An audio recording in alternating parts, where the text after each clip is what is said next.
Bonjour les amis, fans de l'Olympique lyonnais, bienvenue dans cette vidéo consacrée à l'interview de Pierre Sage qu'il a donné donc hier à l'équipe. Cette interview a été publiée dans le journal et également sur le site.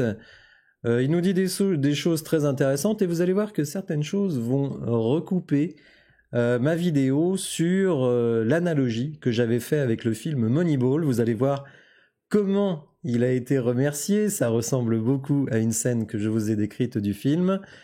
Et il va revenir sur, on va dire, certaines choses qui l'ont un petit peu gêné. Globalement, il dit qu'il n'accepte pas tellement la décision dans le sens où il la trouve assez injustifiée, mais seulement injustifiée par rapport au résultat. Et on va dire à l'évolution de l'équipe. Mais il comprend les tenants et les aboutissants de cette décision, même si évidemment, étant le premier concerné, il n'est pas tellement d'accord. Alors il nous dit d'abord qu'il a voulu attendre la rupture effective de son contrat, qui a donc eu lieu hier. Il a dû rendre le smartphone du club ainsi que sa voiture de fonction. Et il dit d'emblée, très rapidement, qu'il espère redevenir un jour coach de l'Olympique lyonnais, et c'est très important, et balayer les questions qui se sont posées sur moi. Vous le savez, il l'avait dit en conférence de presse, que son parcours de joueur amateur, d'entraîneur assistant, notamment en Ligue 2, etc., le fait qu'il n'ait jamais été coach pro, le mettait de toute façon dans une position de fragilité. Et donc, je pense quand même qu'il a envie de démontrer qu'il appartient à ce monde des coachs professionnels. Alors, il le dit, il est en manque cruel de football, il pense qu'il aurait pu continuer encore et que la rupture a été brutale et rapide. Alors, Hugo Guimet, voulant un petit peu chatouiller Pierre Sage, lui dit... quand même, on remarque qu'à votre départ, vous n'étiez qu'à 4 points du podium, et aujourd'hui, on est à 7 points du podium, ce qui est factuellement vrai. Et Pierre Sage, n'a pas voulu dire, oui, on s'est débarrassé de moi, finalement, mon successeur fait bien moins bien que moi, on sait que ce n'est pas du tout le style de Pierre Sage, peut-être d'autres l'auraient fait, mais pas lui. Et il dit que son éviction n'est pas qu'une question de résultat, c'est une décision affective, qui ne s'appuie pas uniquement sur des aspects factuels. Il précise, alors sans prononcer le nom de Fonseca, mais en gros, il veut nous dire que cette décision affective, c'était que Textor, il voulait Fonseca. Et donc, dès que Fonseca a été libre, il a sauté sur l'occasion, quels que soient les résultats de Pierre Sage. En tout cas, c'est la perception de Pierre Sage, parce qu'évidemment, d'autres ne sont pas d'accord, d'autres estimaient qu'il avait du mal à relancer l'équipe, qu'il y avait beaucoup trop de contre-performances, qu'il y avait beaucoup trop de matchs nuls, que même les victoires, notamment celle face à Montpellier, étaient un peu tombées du ciel, etc. Donc, il estime que si Fonseca n'avait pas été libre, ce serait peut-être encore lui le coach de l'Olympique lyonnais. Alors, c'est là où je vais revenir à ma petite analogie sur le film Moneyball. Il y en a deux des analogies. Il y a la première que je vais décrire tout de suite. Il précise que c'est Laurent Prudhomme et Mathieu Louis-Jean qui lui ont remis sa mise à pied, donc ils l'ont informé de sa mise à pied, sans justification particulière. Vous vous souvenez que je vous avais raconté une scène du film où justement Jonah Hill allait apprendre comment virer quelqu'un, c'est-à-dire ne donner aucune explication. On te remet ta lettre de départ ou de licenciement, tu auras tes indemnités et c'est la seule chose que tu dois savoir. Donc il précise bien que Prudhomme et Mathieu Louis-Jean n'ont pas donné de justification particulière, donc ça c'est quand même quelque chose d'assez intéressant. Alors quand on lui demande s'il en veut à Textor, il dit non, pas du tout, j'avais juste besoin de digérer la chose et de considérer que pour lui, il y avait une opportunité de marché qui ne m'était pas favorable. Donc, il ne cite pas Fonseca, mais on comprend très bien ce qu'il veut dire. Je le comprends, je le respecte, même si je ne l'accepte pas.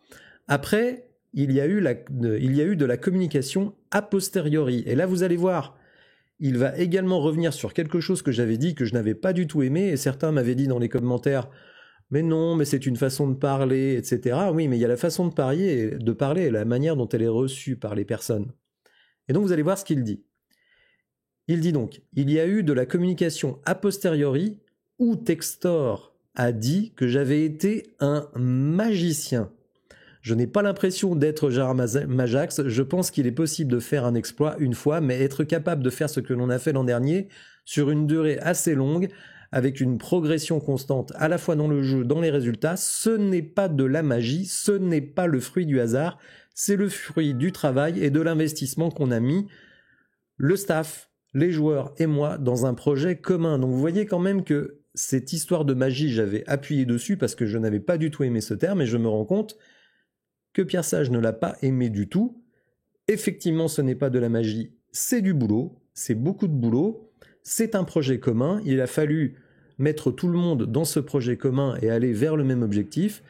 Donc parler de magie, ça m'avait un petit peu agacé. Alors, ceux qui n'étaient pas d'accord avec moi quand j'avais fait cette remarque disaient « Oui, mais en anglais, quand on parle de magie, c'est pas vraiment de la magie, Gérard Majax. C'est plutôt une sorte d'alchimie, mais on emploie le terme magie. » Ça, je le comprends. Je le comprends très bien. Mais vous vous rendez compte que ce terme, qui est peut-être un faux ami d'une certaine manière, bah, il a été très mal reçu par Pierre Sage parce qu'on a l'impression en gros qu'il a eu du bol. Voilà. Qu'il n'y a pas eu du travail pour arriver à tous ces bons résultats. Donc on voit, il en parle quand même, donc c'est que vraiment, ça l'a piqué. Alors vous allez voir une autre chose qui est très intéressante et donc que j'avais pointé aussi dans mon analogie avec Moneyball.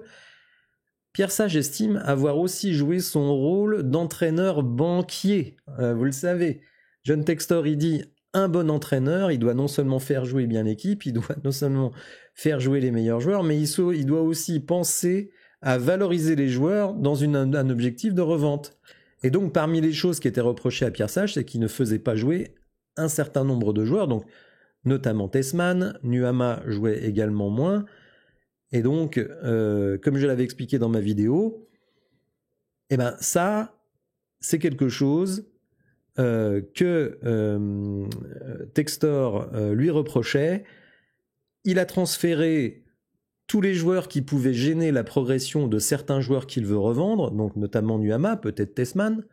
Je pense que Tessman n'a pas vocation à rester très longtemps dans l'équipe, mais si vous le montrez, vous l'avez acheté 5 millions, bah peut-être qu'il en vendra 10-12. Vous voyez, idem pour Nuama, dont la valeur avait énormément baissé, qui a fait quelques bons matchs, hein, notamment l'avant-dernier match contre Reims, où bah, ça a été le meilleur joueur du match.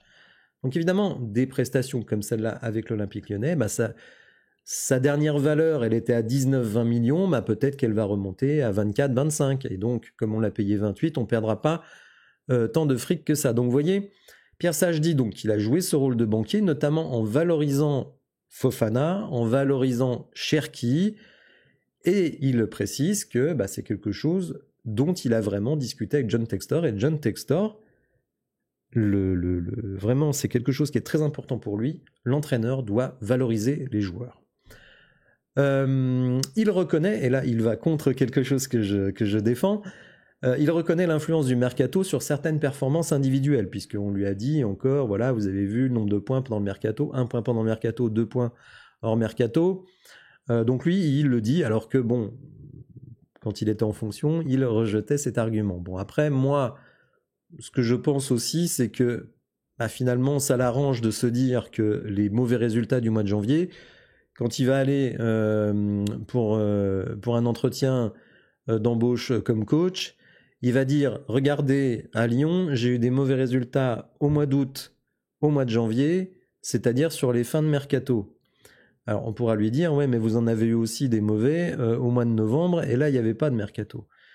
Donc, d'une certaine manière, ça l'arrange aussi de dire, ben, pendant les périodes de mercato, j'avais des moins bons résultats parce que certains joueurs n'étaient pas focalisés sur l'objectif, etc., etc.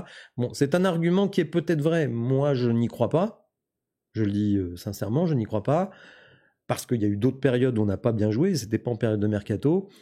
Donc voilà, après, chacun fera son opinion. Écoutez, je vais pas me battre là-dessus, hein. C'est mon opinion, je sais qu'elle n'est pas très partagée.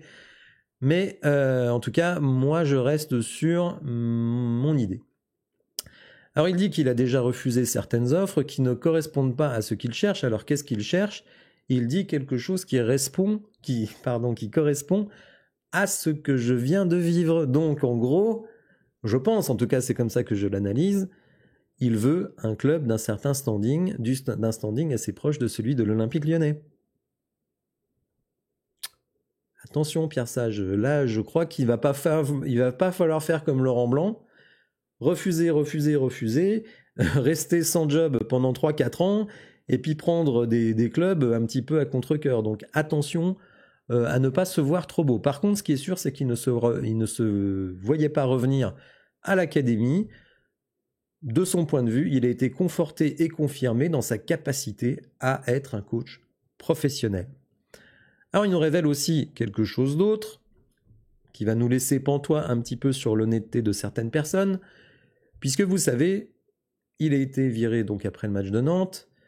Avant ce match de Nantes, il y avait le match au Fenerbahçe, où moi je trouve que l'équipe avait fait un bon match, beaucoup d'engagement, beaucoup de dureté, enfin en tout cas pour moi, c'était pas une équipe qui avait lâché le coach. D'ailleurs même à Nantes, on archi-domine comme c'est pas possible pendant 1 heure, mais les mecs ne marquent pas et on se fait rejoindre à la fin. Donc moi en tout cas je voyais pas une équipe qui avait abandonné son entraîneur. Bon en tout cas c'est comme ça que ça a été analysé, mais vous le savez, Textor il voulait Fonseca, donc à la limite même s'il avait gagné Fenerbahçe, s'il avait gagné Nantes, je pense qu'il aurait sauté. Il aurait attendu la première défaite. On aurait peut-être battu Marseille, ou en tout cas pas perdu à Marseille, je n'en sais rien, je fais pas toute fiction, mais il aurait attendu le PSG, et puis il aurait dit, si on perdait contre le PSG, ce qui est même avec Pierre Sage, je pense qu'on aurait eu du mal contre le PSG, il aurait dit, voilà, ça fait 4 fois que Pierre Sage joue le PSG, il a perdu à chaque fois, moi je veux quelqu'un qui nous fait step up. De toute façon, Textor, il aurait attendu toutes les opportunités pour dégager Pierre Sage parce qu'il voulait Fonseca. Mais bon, donc, déplacement à Fenerbahçe, et Pierre Sage, donc, il voit, d'ailleurs, j'avais fait une vidéo, on m'avait dit, mais c'est n'importe quoi, c'est de la fake news.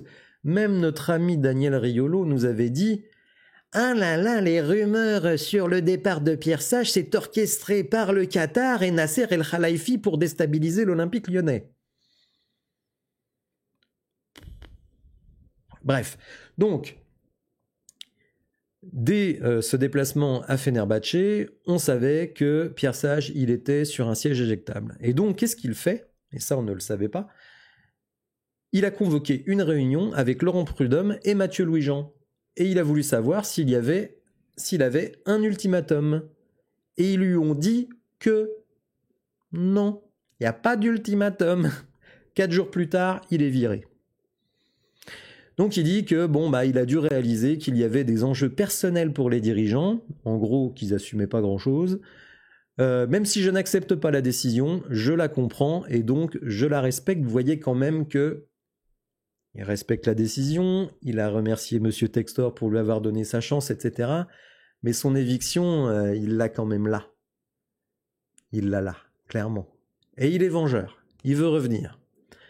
Donc, il termine qu'il envisage donc de rester à Lyon où il a acheté une maison. Il reviendra à Lyon entre ses différents contrats. Et il conclut, je sais qu'un jour, je reviendrai entraîner l'Olympique Lyonnais. Donc vous voyez, Pierre Sage de le retour. En tout cas, lui l'envisage. Écoutez, bon, en tout cas, on peut dire que lui, il aime le club. C'est déjà une très bonne chose.